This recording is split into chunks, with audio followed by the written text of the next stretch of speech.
A ver, un café de gatos. La idea parece de lo más sencilla, ¿a que sí? Un sitio con su café, sus dulces y un montón de gatos adorables. Pero, ¿y si la historia detrás de estos locales fuese mucho más profunda? Una que nos va a llevar desde la soledad de las megaciudades modernas hasta leyendas de demonios que, ojo, robaban cadáveres. Pues sí, vamos a sumergirnos en la increíble y secreta historia que se esconde detrás de esta moda mundial.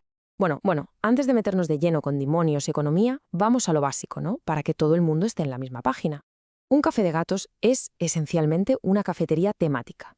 Pagas una entrada y a cambio puedes pasar un rato observando, jugando, interactuando con gatos en un ambiente súper relajante.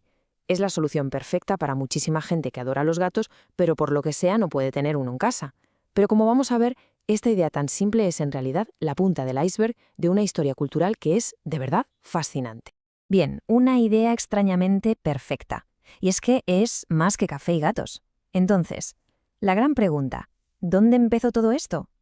La primera respuesta que se nos viene a la cabeza es Japón, ¿no? Pues va a ser que no. La historia real, el origen de todo, nos lleva a un sitio completamente distinto y nos cuenta cómo una pequeña idea local acabó convirtiéndose en un fenómeno global. Y aquí llega la primera gran sorpresa de este viaje. ¿Por qué no? El primer café de gatos del mundo no se abrió en Tokio ni en Kioto, se abrió en Taipei, en Taiwán, allá por 1998. Se llamaba Cat Flower Garden. ¿Y qué pasó? Pues que se convirtió en una parada casi obligatoria para los turistas japoneses. Se quedaron absolutamente fascinados con el concepto, tanto que lo importaron. Y así, en 2004, abrió en Osaka el Neko no Jikan, el primer café de gatos de Japón. La idea por fin había encontrado el terreno fértil donde iba a explotar. Pasamos al boom de los gatos en Japón. Una solución urbana, sí, pero con unas raíces ancestrales. Porque, aunque la idea no naciese allí, fue en Japón donde el fenómeno, despegó hasta la estratosfera. Y para entender el porqué, tenemos que fijarnos en dos cosas muy distintas. Por un lado, las presiones de la vida moderna en las grandes ciudades. Y por otro, una conexión cultural con los gatos que es literalmente milenaria. Y aquí está la pregunta del millón. ¿Pero por qué? ¿Por qué esta idea explotó en popularidad precisamente en Japón? ¿Qué tenía la sociedad japonesa de principios de los 2000 para ser el caldo de cultivo perfecto? Pues la respuesta es una mezcla fascinante de necesidad moderna y una conexión con el pasado, una conexión histórica muy profunda. Pensemos en la situación. En Japón, muchísimos apartamentos, sobre todo en las grandes ciudades, prohíben tener mascotas. Y si a eso le sumamos la vida urbana moderna, jornadas de trabajo interminables, estrés, mucha soledad, ¿qué tenemos? Pues un montón de gente que necesita compañía. Y ahí es donde los cafés de gatos se convirtieron en la solución perfecta. Eran un oasis de tranquilidad, un lugar para desconectar, para recibir el cariño de un animal sin tener que romper las normas del casero. Así que no es de extrañar que el concepto explotase. De hecho, entre 2005 y 2010 se abrieron, atención, 79 nuevos cafés de gatos en todo el país. Una auténtica locura. Pero ojo, esta necesidad tan moderna es solo una parte de la ecuación. Para entender de verdad la fascinación japonesa por los gatos, tenemos que rebobinar. Y mucho. Tenemos que viajar muy atrás en el tiempo, mucho antes de que a nadie se le pasara por la cabeza la idea de servir un café rodeado de felinos. Fijaos en esto. Los gatos llegaron a Japón hace unos 2000 años. Y no llegaron como mascotas, que va, llegaron como una especie de guardaespaldas. Su misión era proteger los valiosísimos textos sagrados budistas de las ratas que había en los barcos. Con el tiempo, claro, su estatus fue cambiando. Llegamos al año 889 y el mismísimo emperador Uda escribía en su diario con un cariño enorme sobre su gato negro. Y luego, ¡boom!, saltamos a 1602 y los gatos se convierten en salvadores económicos. El gobierno ordena que todos los gatos sean liberados para que cacen a las ratas que estaban destrozando la valiosísima industria de la seda. O sea, han sido protectores, mascotas imperiales y hasta salvadores de la economía. Casi nada. De la suerte al horror. Así es el folclore felino de Japón, con dos caras muy distintas. Porque claro, la historia no es solo de cariño y utilidad. A medida que los gatos se iban haciendo un hueco en la sociedad japonesa, también se lo hacían en sus leyendas y en sus peores pesadillas. Y es aquí donde la cosa se pone, bastante extraña y la verdad un poco aterradora. Hay una creencia fundamental en el folclore japonés que lo explica todo, y es esta. Cuando las cosas viven demasiado tiempo, manifiestan poderes mágicos. Es la idea de que los animales, o incluso los objetos, si envejecen mucho, pueden transformarse en seres sobrenaturales, en lo que ellos llaman yokai. Y si lo pensamos, los gatos, ¿no? Misteriosos, silenciosos, con esos ojos que brillan en la oscuridad, eran los candidatos perfectos para esta transformación.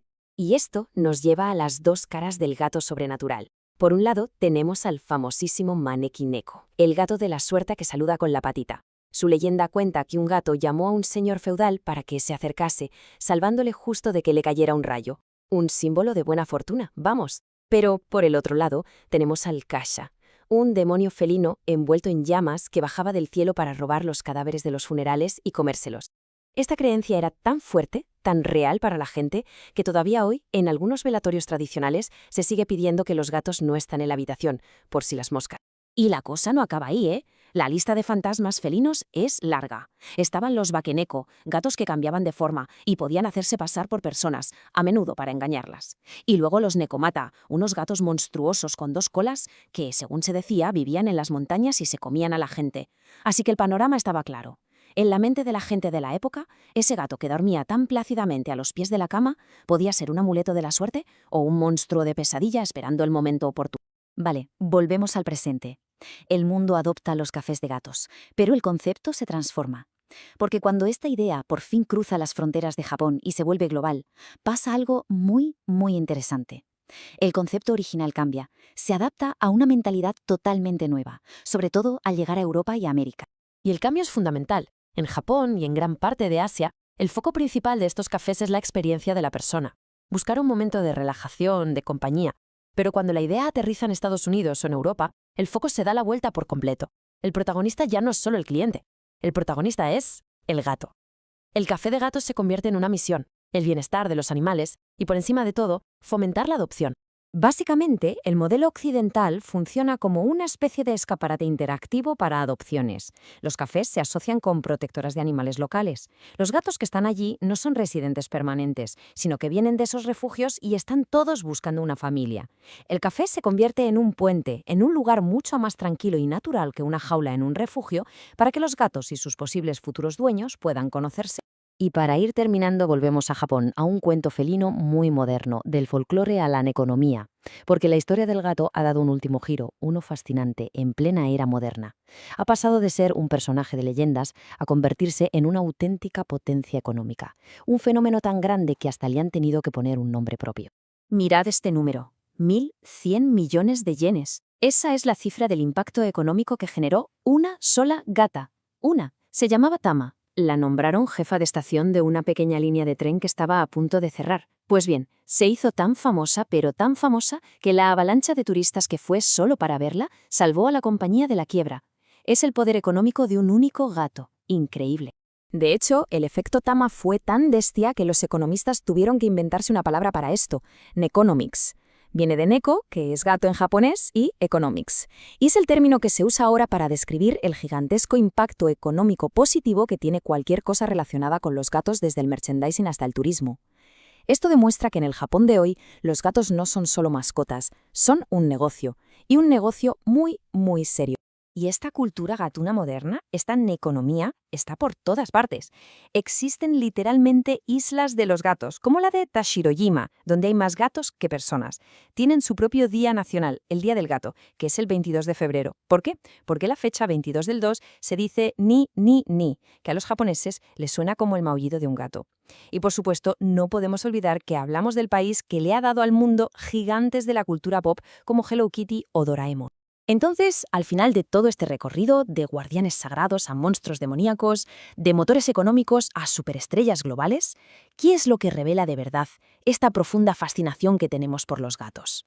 Si lo pensamos, todo este viaje, de protector de textos a remedio para la soledad, de demonio a ícono pop, esta historia tan increíble del gato es en realidad un espejo.